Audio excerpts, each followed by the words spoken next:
भगवान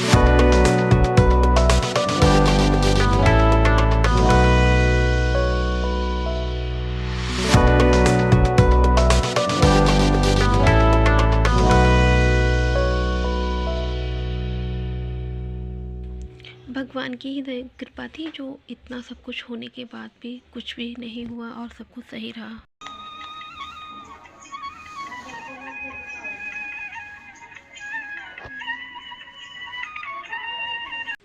hello, good morning, आदाब, सत श्री अकाल। और कैसे हो आप सब लोग? आशा करती हूँ मेरा पूरा परिवार काफ़ी खुश होगा और स्वस्थ होगा और अपने घरों में, और आजकल होली है ना, उसमें भी बिजी होंगी साफ़ सफाई में। तो आके ब्लॉग की शुरुआत करती हूँ मैं एक नए शुभ विचार के साथ में।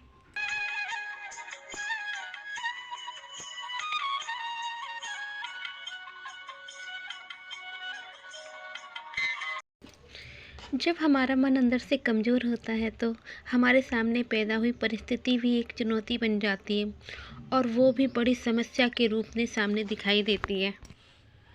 और वहीं जब हमारा मन अंदर से मजबूत रहता है तो परिस्थितियाँ कैसी भी हों, वो हमें एक अवसर के रूप में दिखाई देती हैं। हम सभी ने इतिहास में बाबर के बारे में काफ़ी पढ़ा है। बाबर, जो कि मुग़ल सम्राट का संस्थापक था भारत में। जब वो खानवा का युद्ध लड़ने वाला था भारत में राणा सागा के विरुद्ध, तब काबुल के एक ज्योतिषी ने भविष्यवाणी की थी, जो ये बाबर युद्ध लड़ने वाला है राणा सागा के विरुद्ध, वो हार जाएगा। महाराजा सांगा, जो कि एक महान राजपूत राजा थे और वो काफ़ी सूरवीर योद्धा भी थे, और वो कभी भी कोई भी युद्ध नहीं हारते थे। और उस सूरवीर योद्धा के खिलाफ लड़ने से बाबर के सैनिक भी काफ़ी डरे हुए थे। ऐसी परिस्थितियों में भी ना, बाबर ने बिल्कुल भी हिम्मत नहीं हारा। उसने उस भविष्यवाणी को सिरे से नकार दिया। उसने अपने सैनिकों का मनोबल बढ़ाने के लिए ऐसे अनेक प्रयास किए जिससे उसके सैनिकों का मनोबल बढ़ सके। उसने अपने सैनिकों को एक जोशीला भाषण भी दिया। और आपको पता है रिजल्ट क्या निकला? बाबर ये युद्ध जीत गया। उसने जीत कर ही दम लिया। हम सभी की ज़िंदगी में भी ना कुछ ऐसा ही होता है। हम दूसरों की बातों में आकर के अपनी क्षमताओं को कम आंक लेते हैं, और कोई कहता है ना कि तुमसे नहीं हो पाएगा, तुम्हारे बस की बात नहीं है, बस उसी को स्वीकार कर लेते हैं। जैसे अगर बाबर भी मान लेता, उस भविष्यवाणी को स्वीकार कर लेता, तो क्या वो जीत पाता? नहीं, वो कभी नहीं जीत पाता। चाहे सामने कैसी भी परिस्थितियाँ क्यों ना हो, हमें हिम्मत नहीं हारना चाहिए। और हम जैसा सोचते हैं ना, बिल्कुल वैसा ही हमारे साथ होता है। जब भी कोई तुमसे कहे ये तुमसे नहीं हो पाएगा, तुम्हारे बस की बात नहीं है, और जब उससे यही कहिए कि मुझसे ही होगा, क्योंकि जब सपना मेरा है तो पूरा भी मैं ही करूँगा। तो इसी शुभ विचार के साथ में मैं ब्लॉग की शुरुआत करती हूँ फ्रेंड। और खाना पीना हमारा हो गया था। खाने में आज हमने कढ़ी चावल बनाए थे और रोटियाँ सोयाबीन की सब्ज़ी बनाई थी। और ईशान को पसंद नहीं थी कढ़ी, तो उसके लिए मैंने सोयाबीन की सब्ज़ी बनाई थी। इधर मैं गुजिया बना रही हूँ। जो मैं अभी आपको कोड दिखा रही थी ना, अभी का स्कूल का यूनिफॉर्म का जो फट गया है, तो हुआ ऐसा कि आज हो ना पेपर देख के 11:30 बजे छुट्टी हो जाती है, पास में ही स्कूल है। वहाँ से आ रहा था, आते आते ना तो 2 बाइक पे लोग थे। वो स्कूल से पहले निकल आया छुट्टी से एकदम। उसने कहा घर पे आने की बहुत जल्दी रहती है इसको, तो आ रहा था। तो 2 लोग थे बाइक पे और उन्होंने इसको बुलाया, बेटा इधर आना। कोई कहीं का रास्ता पूछा, मुझे नहीं पता, बता रहा था। उसने बेचारे ने गया, 12 साल का, उसने बताया। तो उन 2 लड़के थे, एक ने सिर पे हेलमेट लगा रखा था, एक ने मास्क पहन के आया था। तो वो पास में गया, उसने कहा कि इधर से इधर रास्ता है। तो वो अचानक से गए, उसका कॉलर पकड़ लिया अभी का, और उसके बटन टूट गए और उसने अपना कॉलर छुड़ाया। और छुड़ा के जैसे ही पीछे मुड़ा तो उन्होंने पता नहीं क्या नुकीली चीज़ थी, चाकू था हाथ में, किया था, उसकी पीठ पर हमला कर दिया। उसको 2 जगह से कट हो गया है उसका कोट। और वही मैं आपको दिखा रही थी। देखिए बच्चों के साथ में कैसा करते हैं यहाँ के लोग। पहली बार हुआ है, हमारी किसी से कोई लड़ाई नहीं है, ना ही वो लड़का तो बहुत ही सीधा है, ना किसी से कुछ भी उल्टा सीधा नहीं कहता है और ना ही किसी से बाहर लड़ता, सबसे प्यार से ही बात करता है। और फिर जाके मैंने छोटी वाली बहन का ही लड़का है, मैंने उससे कहा जाके देख के आ। तो वहाँ के जो भी सीसीटीवी कैमरे थे पास के सारे ख़राब थे, और जब कैमरे ही ख़राब तो इसलिए हमने कोई कंप्लेंट नहीं की, क्योंकि लेकिन ये देखिए कैसे नौजवान युवक कैसे आजकल के बच्चों को परेशान करते हैं। छोटा ही है वो, 12 साल का, 8th में पढ़ता है, और फिर भी मुझे काफ़ी दुख हुआ ऐसी व्यवस्था देख करके।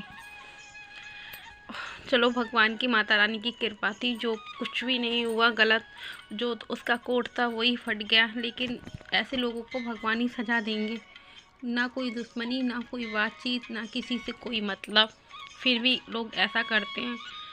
कल को उसके गले पे भी लग सकता था चाकू, हाथ में भी लग सकता था, कुछ भी हो सकता था होने को। लेकिन कहते हैं ना भगवान साथ होते हैं, वहाँ कुछ भी बुरा हो ही नहीं सकता है। और भी बच्चे निकलते हैं स्कूल से, आज हमारा नहीं किसी और का भी बच्चा हो सकता था। पता नहीं इन लोगों से मैं पूछना चाहती हूँ क्या मिलता है आपको ऐसा गुंडागर्दी दिखाने में, करने में। मेरा आज पूरा दिन ना दिमाग कितना अपसेट रहा इसी बात को सोचते हुए। और इधर देखिए सबकी गुलरियाँ बन चुकी है। जो होली की शुरुआत होती है ना, वो हमारी इस तरह से हो गई है। जो गोबर रखा था ना, हमारे पास में डेयरी है तो वहीं से गोबर मंगा लिया था। थोड़ी गुलरियाँ और कंडे ना कल बना लिए थे, और जो बाकी के थे वो मैंने आज बना लिए, और सबकी छतों पे बन गए हैं। और ये अब आधी और भी गोबर लेके आए हैं, तो उनके मैं कल बनाऊंगी। और ये अभी 3-4 दिन है होली में, और आराम से सूख जाएंगी।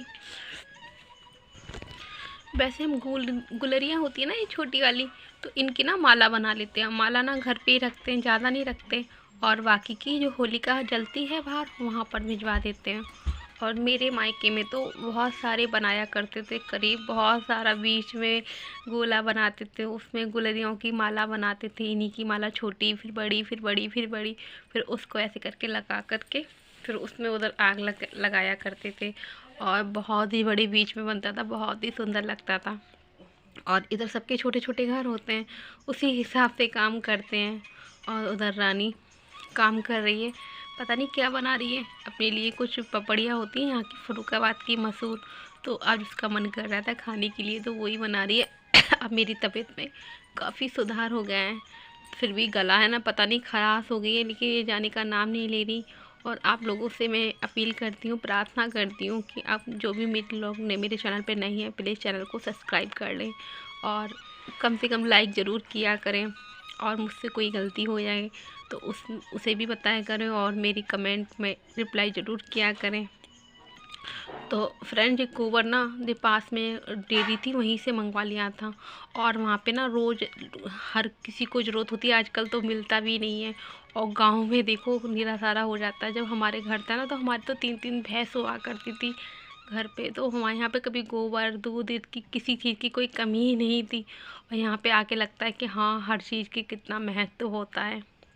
हर चीज़ अपने काम पे ही, टाइम पे ही याद आती है, सॉरी। और हर चीज़ की ज़रूरत होती है ज़िंदगी में।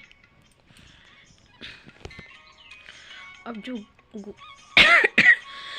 गुलरियाँ थी वो मैंने थाप ली हैं, और तबीयत थोड़ी, गला भी ख़राब हो रखा है, तबीयत भी ठीक नहीं है, हाथों को धो लेती हूँ। पता है जब मैं छोटी थी तो मुझे गोबर से बहुत घिन लगती थी, और ना कभी भैंसों का गोबर नहीं उठाती थी। लेकिन अब इधर आई हूँ ना, तो फिर बड़ी हो गई तो सोचती हूँ कि नहीं, सब चीज़ अपने टाइम पे सही होती है, और किसी चीज़ से हमें घिनाना नहीं चाहिए। और फूल देखिए हमारी इतने अच्छे खिले, और कि हमारी छत पे ना चिड़िया भी आ गई थी, तो मैंने इनका भी सूट ले लिया। बहुत प्यारी प्यारी कबूतर पाले ना अभी ने, तो उसके लिए अनाज डाल देता है, तो वही सबसे बड़ा होता है, उसी को चुगने आ जाते हैं। और जानवर पक्षी मुझे बहुत ही लगाव है इनसे। तो आज की ब्लॉग का मैं यहीं पे एंड करती हूँ। और आप चिड़िया चिड़िया आ चिड़िया ले, चिड़िया आओ आओ, चिड़िया आ